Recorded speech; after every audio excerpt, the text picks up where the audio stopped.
आयुष्यभर आपण खूप काही शिकतो, पण जर त्या शिक्षणाने आपल्याला एक चांगलं माणूस बनवलं नाही तर त्या कागदी पदव्यांची किंमत काय?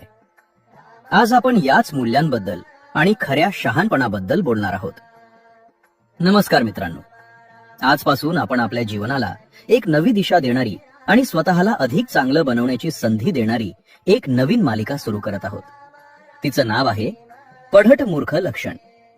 आपल्या महान परंपरेतून समर्थ रामदास स्वामींनी आपल्याला एक खूप महत्वाचा शब्द दिला आहे, तो म्हणजे पढट मूर्ख. हा शब्द कदाचित ऐकायला थोडा कठीण वाटेल, पण त्याचा अर्थ मात्र आपल्या डोळ्यात अंजन घालणारा आहे. पढट मूर्ख म्हणजे अशी व्यक्ती जिने खूप शिक्षण घेतलं आहे, खूप पुस्तकं वाचली आहेत, पण ज्याच्या वागण्या बोलण्यात मात्र प्रेमाचा आणि समजूतदारपणाचा अभाव आहे. थोडक्यात सांगायचं तर माहिती खूप आहे, पण शहाणपण मात्र कमी आहे.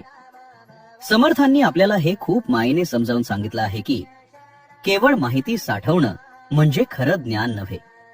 जर आपल्या शिक्षणामुळे आपल्यात माणुसकी आली नाही किंवा आपल्या ज्ञानाचा उपयोग जर कोणाचं मन दुखावण्यासाठी होत असेल, तर आपण पुस्तकी ज्ञानात कितीही हुशार असलो तरी खऱ्या आयुष्यात मात्र आपण मागे पडतो. खरं शिक्षण तेच असतं जे आपल्याला एक प्रेमळ आणि सुसंस्कृत व्यक्ती बनवतं. या मालिकेचा उद्देश कोणावर टीका करणं हा मुळीच नाही, तर आपल्या सर्वांना एक आरसा दाखवणं हा आहे. आपण नकळतपणे अशा चुका तर करत नाही आहोत ना, हे आपल्याला यातून तपासायचं आहे. समर्थांचे विचार घरोघरी पोहोचण्यासाठी हा व्हिडिओ नक्की शेअर करा. जय जय रघुवीर समर्थ. जय श्रीराम.